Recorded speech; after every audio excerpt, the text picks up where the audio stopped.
Madumema Africa. I hope you guys have been missing me as much as I have been missing you guys too. I've been gone for a while. I'll explain towards the end of the video what happened.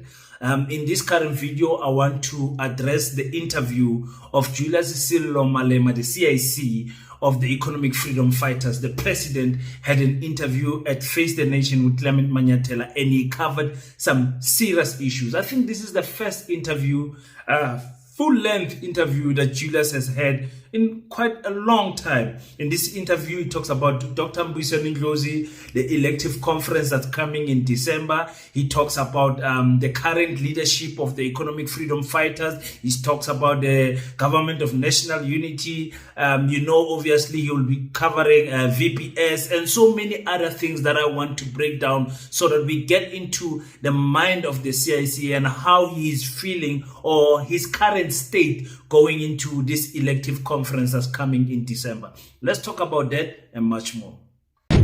Welcome to King Said So, Africa's one land, one language, one currency, one army on King Said So. Africans can unite. Your Pan-Africanist podcast. Enjoy. Peace in Pan-Africanism to all my African brothers and sisters from all around the world. Welcome back to King Said So. I'm your host, Kagiso Tlongwane, Zinchiva King 053, Mr. Easy Imali Neng. And we're back at it again with another one after a suspension from YouTube. Hey, Matuabdim. Azakala.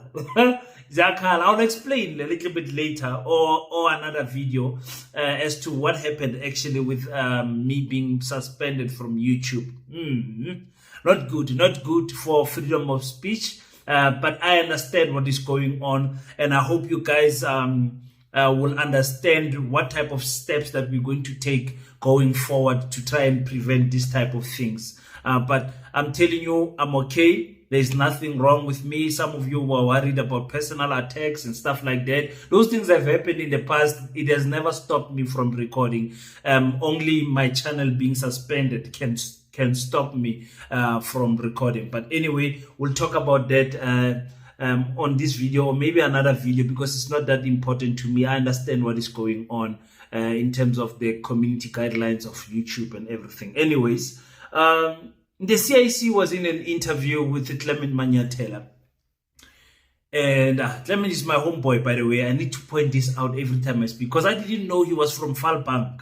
Falbank is in Kwandebele. I'm from Kwandebele in Mpumalanga. I'm from Kwamhlanga. Falbank is I've got family and friends in Falbank. So Clement is my homeboy also. I wish him all of the best in his journalist and reporting stuff that he's doing. He had a good interview with the CIC and he asked some serious questions. And I'm happy that you can hear by the way he's drafting his questions. He structured them so well. The first question is he asked is that, how are you doing, CIC? How are you doing? I like that he asked that question. Off with something that a lot of people, and I'll say including myself, have just been wondering about. How have you been since Floyd Shivambu left? Because I think it's one thing to lose a comrade, but it's another to actually lose someone you had considered a brother. And I wonder if that kind of relationship still exists. But I'll start there. How are you doing? Well, I'm doing very well. The leadership of the EFF remains intact. Although his departure was painful, but I got some sense of relief. I don't know why. It was as if I've put down some heavy load. So it's not always that bad things will always produce bad results. Perhaps at times they do produce very good results. So we're fine. We're rocking. You're rocking. Is that as the EFF? What about you and him? Is there an opportunity? No. I don't have anything to do with him. No friendship anymore? No. I don't. What brought us together was a common purpose. We met in the trenches. We didn't meet in a club. We didn't meet at church. We didn't fall into love with each other at the university in the same class. What brought us together was sharing the common agenda for the revolution. And once we start seeing things together, differently, what brought together no longer exists, and there's no need for me to be having any kind of relationship. Yeah. Yeah, politics is a very, very brutal game. It's a heartless game. They always say in politics, you don't have permanent friends or permanent enemies. Your friend today can be your enemy tomorrow. Your enemy tomorrow can be your friend today. And that thing truly displayed itself with this relationship of Floyd Shivambu and the CIC. It was not a happy a breakup, and I mean, looks like time will only tell when Floyd Shivambu really tells us the reason, because the reason that he gave most fighters, it was not good enough for those fighters, so they still want a deeper thing. But the CIC says, listen, there was a sense of relief.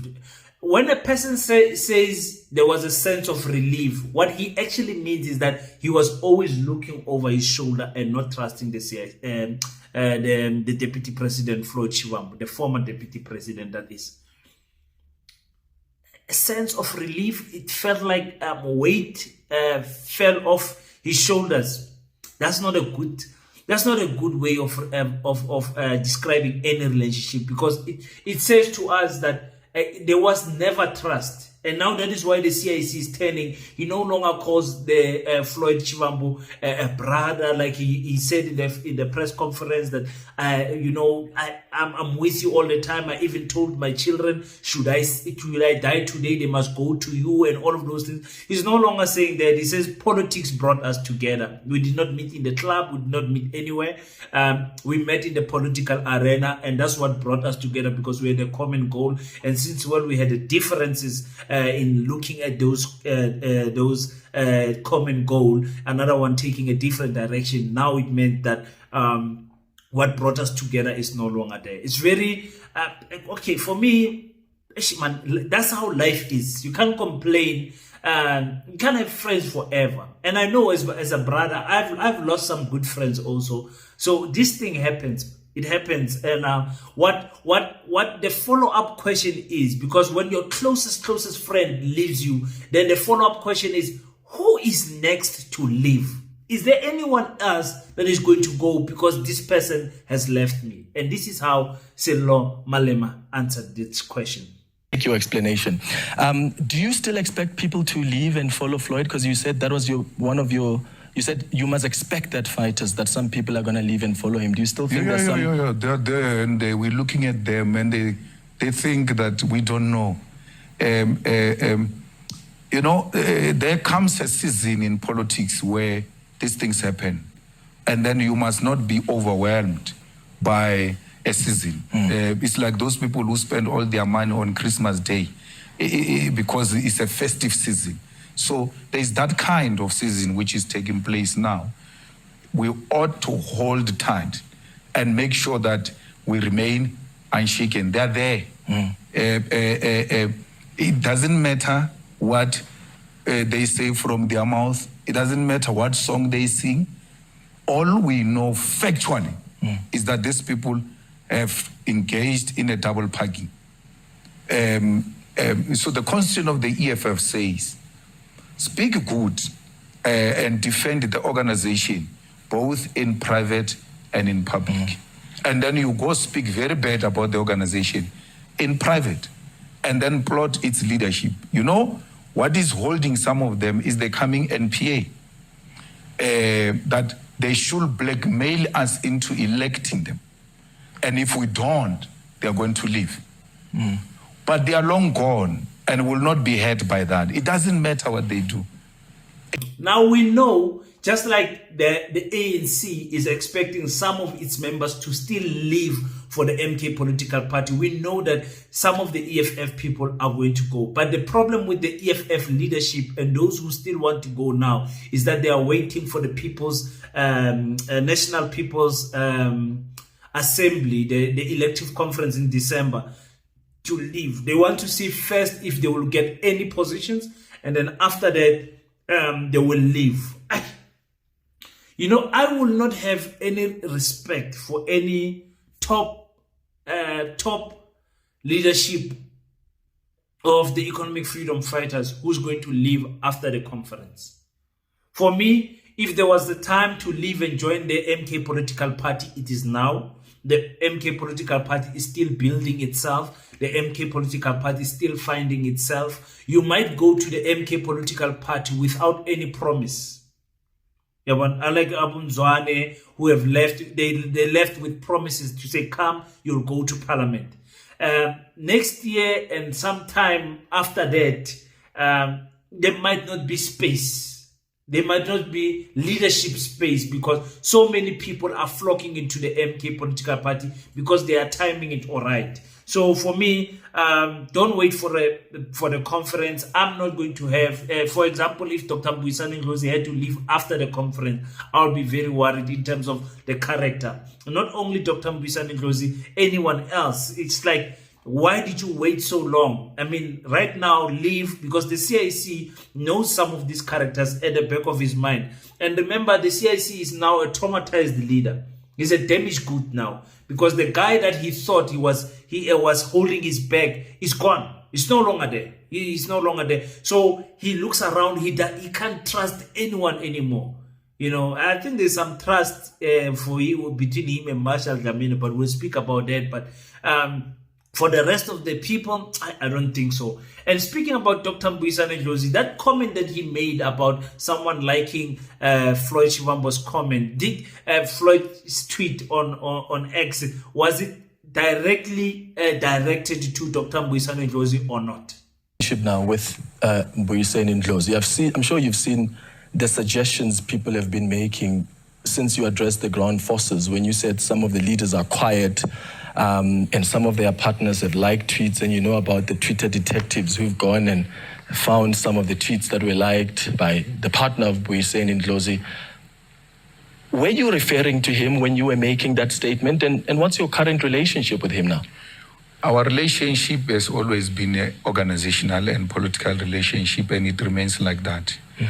And I've not seen anything untoward, because even in Parliament, where we meet the most, we're working together. We meet almost every Monday, especially now with the preparations of the NPA. He's there, he's given tasks, he executes those tasks to the best of his ability. Nothing has suggested that there should be some sour relations between me and Dr. Ndlozi. But you ought to be aware that when we speak in the political event, people will always try to align the messaging with certain individuals. So meaning they will try to give it a face, even if there is no face, and then try to drive a wedge. And where you find the weak leadership, they go separate ways. But there are leaders who in the EFF, and they know themselves, and for the sake of the unity of our organization, we shouldn't be speaking about their names, who have kept quiet. Including and have Mbuyiseni Ndlozi. I mean, Mbuyiseni Ndlozi has not said anything about Floyd since he left, between Floyd leaving and you addressing the ground forces. He has said something, unless you're saying he didn't say it to you, the media people. If you asked him, if anyone asked him, I've never heard him being asked about that. On Twitter? But because you said there are certain leaders who are busy tweeting, who always tweet, but now they're quiet. It's his choice. I mean, I'm happy you are able to see that he has not tweeted. I have not been checking that. So all I'm saying is that he has expressed himself about this matter. To me, he has expressed himself internally in the organization. And he's writing his own history. Everybody writes his own history. But you said to me earlier on that the EFF expects its leadership to defend this organization, not just internally, but publicly as well. He hasn't done that. He has done that. Publicly? He has done that. He has been at the occasions where the organization ought to be defended, and he defended the organization. Even on the issue of Floyd?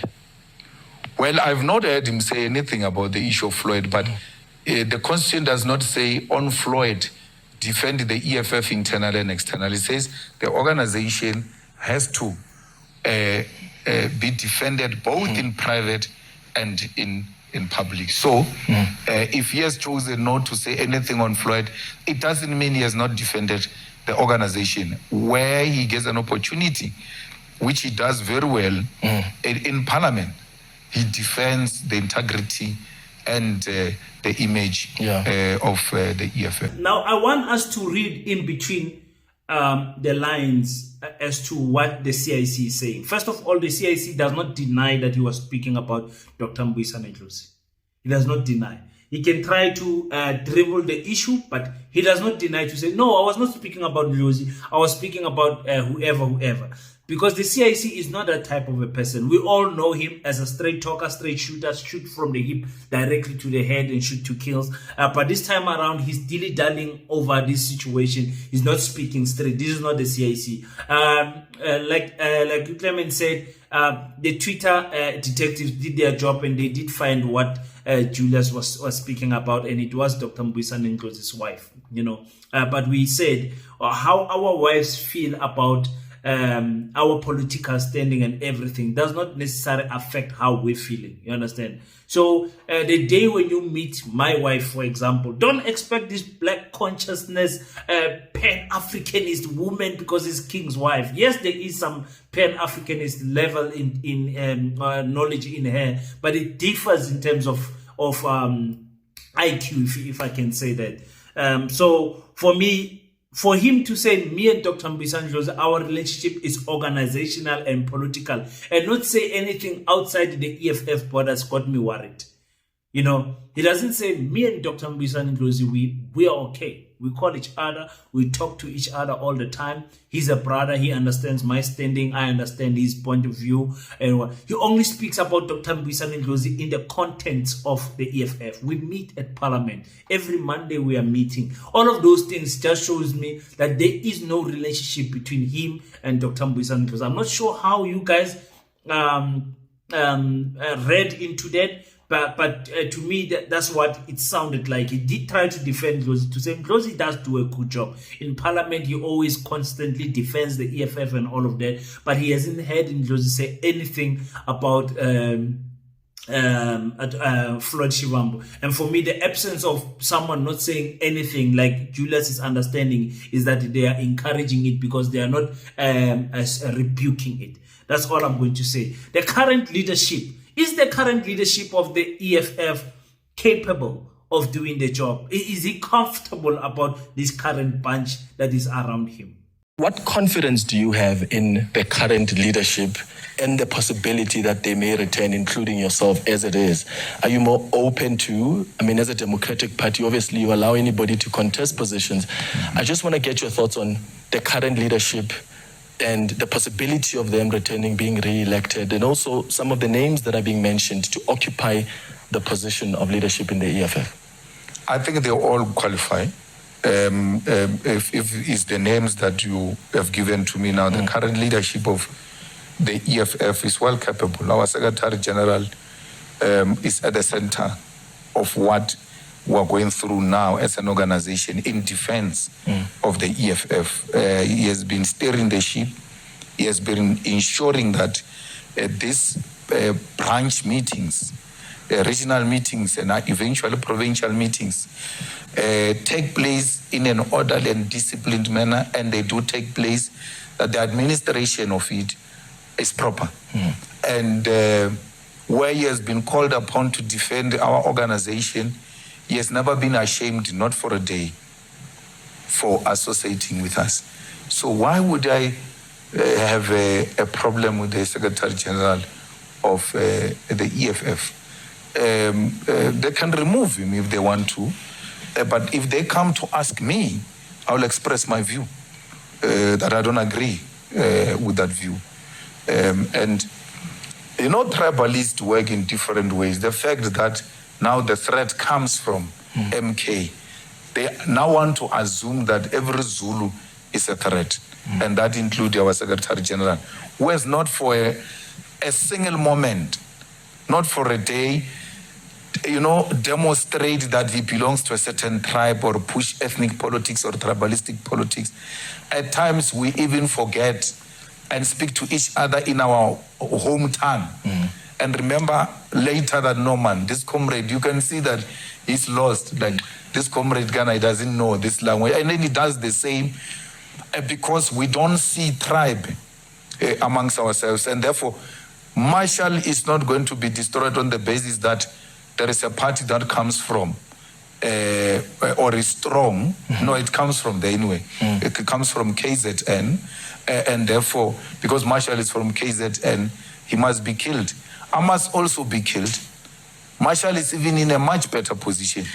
This party that you are saying comes from KZN, got 45% in KZN.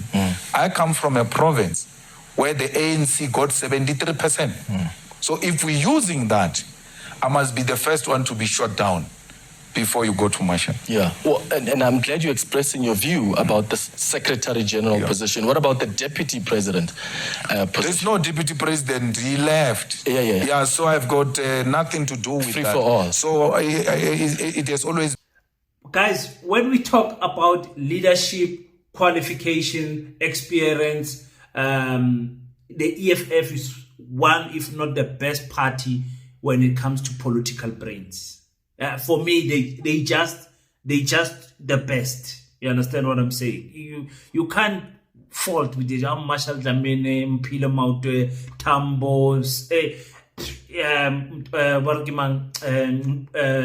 Busisio Mkhwebane, all of those guys. There's just too much quality in the leadership of the EFF. You know how the elective conference is going to turn out to be. It's another question. There's always tension. There's always you know, those divisions that are going to come in the elective conference. But I'm sure it looks like Julius Malema wants to protect whatever is going to happen, because those people that are going to be elected are going to be working with him personally, seeing him more than anyone else. So I think he wants the correct people around him so that the EFF can run properly. Remember, the EFF has dropped slightly, about 1.5% from their previous election. So they are looking to improve that. And if you want to improve that, you need to work with people that understand the vision of the EFF. Speaking about the vision of the EFF, this issue of open borders, immigration, all of that rubbish, that question will follow the EFF wherever the EFF goes. Open borders, open borders. Listen to how Julius Malema answered this question. This is one of the questions that I have around the issue of immigration and how you think you have addressed it. Because when I told people you're coming on the show and I said, what issue do you want me to raise with Julius Malema? A lot of them said, please get his thoughts on the issue around immigration and whether he thinks the messaging has been correct over the years. What is your view on that? My brother, in 2014, I was told to change land expropriation without compensation because the messaging is not right. They will always find something to attack you. They split hairs. And when I stood firm on land expropriation without compensation, they were even doing campaigns, giving people title deeds. They say, people want title deed, this person is going to take your land and all of that. All of a sudden it has changed. It's no longer about the land. This open border policy was there in 2014, was there in 2019, but it didn't work. What else can we find to attack them? Whether me and you like it or not, there are no borders in South Africa. That is just something written for formality on the founding manifesto of the EFF. There are no borders, my brother. I can tell you, it's like we behave like a mad person who has got a shack and a yard. He's given a stand with a shack. He goes and put a gate where there's no fence. You put a gate. When you go to Mqimbi, Uyamalopo, ukia gate here like a log. Yet you don't have a fence. When you come back and unlock that gate and open. Your neighbor is looking at you, he's like, what is this? Gate and Mackenzie was running all over Limpopo River, saying he's chasing Zimbabweans who are crossing into South Africa, almost eaten by crocodiles for doing that. But the foolish him, he didn't know. He was proving what I'm saying correct, that There is no fence. So what open border are you talking about, which is not happening now, which is going to happen after the EFF takes over government? These Africans have always been here. If you doubt, there is a language called Fanaka law. It was formed long before the arrival of the EFF. Why? The migrant laborers met. They couldn't communicate amongst themselves when they were building South African economy. It was built by Zambians, it was built by Mozambicans, it was built by Zimbabweans, it was built by South Africans who could not communicate amongst themselves. They formed a language, Fanaga law. Where was the EFF when these migrant laborers were here? I'm just saying, we must not find ourselves behind time. The EFF is being punished for being ahead of the times. We say things now, you guys come to appreciate them extremely late because we're too far in thinking. So, and these Africans, when you needed them, they were there for you. The frontline states were there. People got killed in Lesotho. People got killed in Mozambique. People got killed in Swaziland, in Botswana, because they were suspected to have been harboring the terrorists, meaning your liberators, your liberation movements were alleged to have headquarters in those places. Someone says, don't tell us about Nigerians. You even go to an extent of saying Nigerians gave us money for our liberation. It's true. From the civil servants of Nigeria, monies were deducted from them to support the liberation of South Africa. So today we are in a comfortable place. We say we don't want them. The EFF agrees that we don't want undocumented people in South Africa. How can we say South Africans must get IDs and then welcome people who are not undocumented? Everybody has to be documented so that if any wrongdoing happens, for whatever reason we're looking for you, we need to find your location. So we need to find a way. They are here already. You go and put them in Lindela. With our state money, which you are saying it's supposed to buy medicine, we pay buses, we take them back. They come back the following day, not next week. So what? Yeah, before I give my comments on the immigration and stuff, guys, South Africa, because I've not been recording for some time now.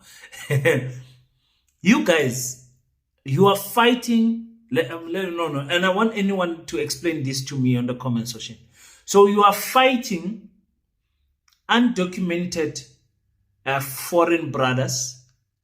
It's so strange to call a foreigner, our African brothers foreigners. You are fighting the undocumented African brothers, saying that they stole your job at the factories and at the farm. But you are not fighting the illegal Dutch people who stole the land and are farming in it. So you want the job, but you don't want the land. No, you want to fight the worker for stealing the job, but you don't want to fight the farm owner for stealing the land. I will never, ever, ever understand that. Guys, get this issue of borders out of your mind. Some of us who are working in between Botswana and Namibia, there is no fence. There is no physical fence. There is no border. There is nothing. There is nothing. You can walk to Lesotho and come back. No borders, no nothing needed. You understand? And that is why I say the advanced integrated border system is what we need. The integration of countries is very important. The free flow of information. Home Affairs Zimbabwe working with Home Affairs South Africa. Correctional Service Zimbabwe working with Correctional Service South Africa. Police South Africa working with Police Zimbabwe. So that there is no one who can pass and commit crimes and not be detected. Fingerprint, ID number, everyone must be recorded. So that we know, even if you run away to Tanzania, we find you. Do you guys understand what? There is no borders. Dayton McKenzie was there. Mama Hambe screaming there. People are just crossing the river. It's just the river they cross, they come. No problems. no problems. And Gaten Mackenzie's people actually crossed the river and went to Zimbabwe. Where was their papers? Nobody is stopping anyone from passing, and that is the problem. And if you are going to hate the EFF for their Pan-Africanist stance, then I don't know. Then you're going to hate all of us. Because we believe that as Africans, we must coexist. Zimbabwe must be successful so that South Africa cannot carry the burden of Zimbabwean overflowing to our country. But the information and business opportunities and everything must be open to us here in South Africa to improve Zimbabwe. Zimbabwe must fight for themselves to improve Zimbabwe so that the people don't leave for South Africa because of hunger. They must leave because, no, they found a business opportunity, they are coming this side. The same with South Africans must go to Lesotho because the product that they are selling is actually selling more in Lesotho. And you understand what I'm saying? Advanced integrated border system. That's what we are talking about. Because the border zone aziko. Kuna gate, yes, but abuna ma border. You guys, I know. Guys, we keep on referencing the fall of the EFF as if it was big. The EFF was a 10% party on the last elections. They are a 9% party now. So who actually has lost more? A rhetorical question, but who has lost more percentage in these past elections? Who? Are you, because the MK party really ruffles feathers now. Yeah. A lot of parties, including yourselves, are feeling. How do you go back to the drawing board? Makai, we lost less than 1%, but you guys are projecting us as if we lost 17%. The ANC lost in this election, but the ANC is being covered with the face of the EFF. The same thing you did with VBS, to put the EFF to be the face of VBS and not the ANC. The ANC lost big time. The EFF is going to regain its lost ground because the EFF, its policy and its leadership did not do anything wrong to offend South Africans. If anything, we're working very hard, and we're the only organization that works very hard for South Africans. None of these organizations put boreholes. None of these organizations renovate old age homes. None of these organizations, as organizations, take children to schools, re-gravel the roads, try to patch the potholes, try to create some bridges for our communities. The EFF does that. None of these people do what we're doing. Speaking of EFF, it's also a matter that has come out a lot for the organization, even before the elections post. There's now an affidavit by Chifiwa Matodzi, and you have spoken already responding to that in some way. The question I have, though, is when you look at Gamega, right, as a company, have you personally received any monies from Gamega? Because Gamega was doing business with Vele Investments. Vele was receiving money from VBS. Did you personally receive, or any of your family members close to you receive any monies from Gamega? As a neutral,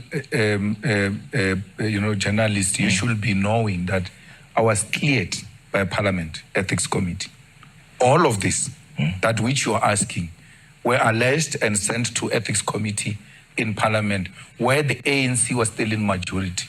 They still could not find me guilty because I've never done anything wrong. None of my families have ever done anything wrong. If anything, I said in that Parliament that you are talking, and I was saying this to Kumbuzu, you are talking about VBS. You want to know more information, what is VBS? Ask the minister next to you. And I was referring to Tembinga Dime, who had taken money to VBS, and today she's in trouble. You know why she's in trouble? It's not because of VBS, because she went to fight for the independence of the NPA. Patoi wants to hand over NPA to those guys of Zondo Commission. They want recordings of Zondo Commission from her. It's not an impossible task for the EFF to improve. I've always said that the EFF's foundation is the youth structures. The EFFA and the MK is challenging them in these varsities and colleges. MK is showing them fire. MK showing them fire. But anyway, the base of the EFF is the students. So many more students are going to come into varsity 2025, 2026, 2027, and those ones are legal to vote.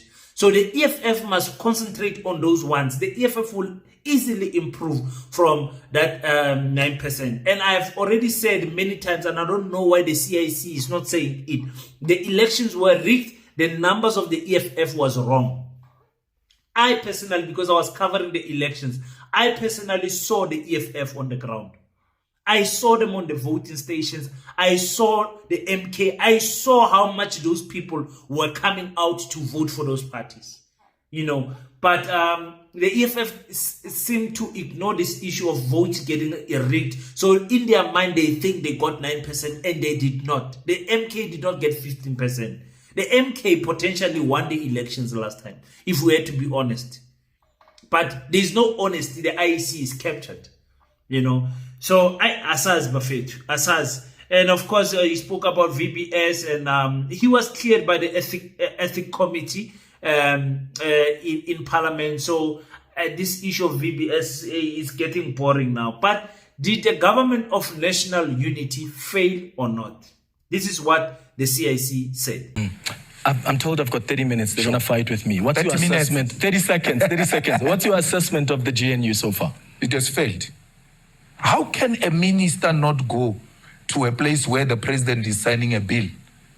That is bringing cabinet into disrepute. The president should have fired that minister there and there, because when you are there, you are no longer serving the DA constitution. You are serving the South African constitution. This has failed even in practical terms, not in theory. The Bella Bill exposed these people for what they are: a marriage of inconvenience, a DA-led government. It's not an ANC-led government. It's a GNU. Helen told you, where I went to him, he said, let me lie to them and say it's a government of national unity, because if I tell them straight that it's me and you, they are not going to agree. So it has failed. Whether they are in denial or not, it has failed. They are going to fight on NHI. They are going to fight on NPA, because the reason why you see the Communist Party taking a posture it is taking, you must just look at where does Gwede Mantashe stand in all of this. Right. That's why the Communist Party does not agree, because they know there is a crocodile waiting to swallow them. Julius Malema?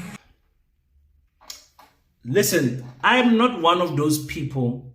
I've heard some analysts say they want the government of national unity to work because all South Africans win when the government of national... I'm not one of those people. I don't want it to work.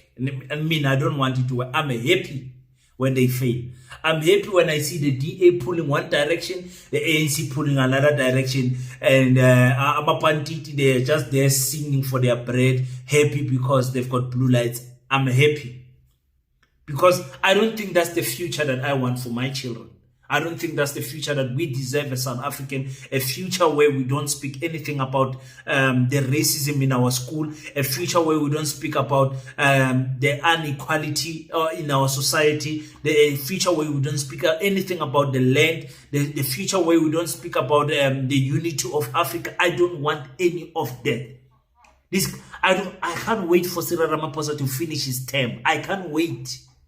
Do you understand what I'm saying to you? That is just my personal opinion. So seeing this government, this one boycotting the signing of the Bella Bill, obviously they will still fight for the NHI. I'm not sure if Cyril will sign the NHI or whatever is going on there. But for me, I'm just happy. I'm happy, man. I'm not happy. I'm not excited about this government of national confusion. I'm happy that they are flopping. And I wish they flop more, because the more they flop, the more these left-wing parties are going to gain supporters, the more people are going to see the MK and the EFF is the right way to go. So for me, that's what I would say. Let's talk about the school, the Winnie Madikizela school that the EFF wanted to build. What happened? 5 years ago, they said they wanted to build the school. 5 years later, have they made any progress? Okay, let me make that my last video because this video will be just too long. Yeah, speaking of a difficult test, I remember at the last conference you spoke about the need to build a private school in Alex. Remember that? Yes. And you had said to the delegates, if we don't do that and we fail to do that in the next 5 years, then we're useless. You must vote us out. Have you been able to do that? We bought a land. We couldn't find a land in Alexander. We bought a land in Magaliesberg. We were hit by COVID for 2 years in our term. We're not allowed to do anything. We came back. Now, when we came back from COVID, our plans have been stuck at the Mogale City Municipality. So I can't construct a school without approvals, which I needed to do in that 2 years. Do the drawings, do the approvals. How do I do that? But the land is there. And that, I didn't say this for the South Africa. We were saying this for the membership of the EFF. We are going back in December as leaders who are not scared to give back that feedback. This is who we are. This is where we started the process. This is where we are. The incapacity of the ANC municipalities and the racism of Magalies, which objected to us building a school there, is what we are dealing with. We are at the tail end. And the good thing is that in that conference, we're even going to present the 3D of the school and possibly the approvals of that school. So the political will has always been there. There were stumbling blocks here and there. We will overcome them. And there will be a school, and that school will be called Winnie Mandela Combined School. All right, we're going to take... First, before I go anywhere about this issue of the school, is that I commend and I applaud the EFF for even thinking of such a thing.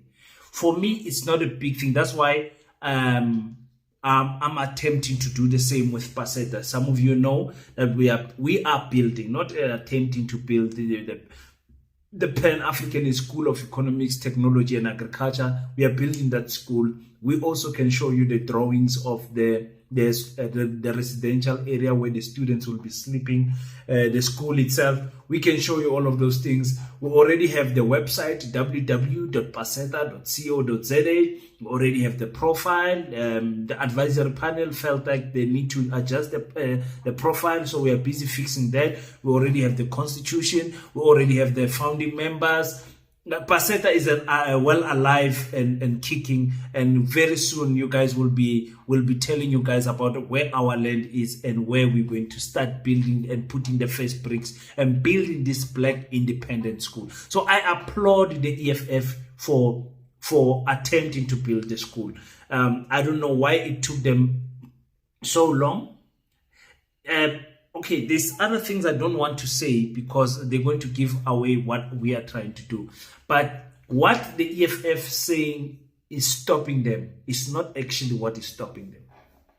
It's not the main reason why the EFF has stopped.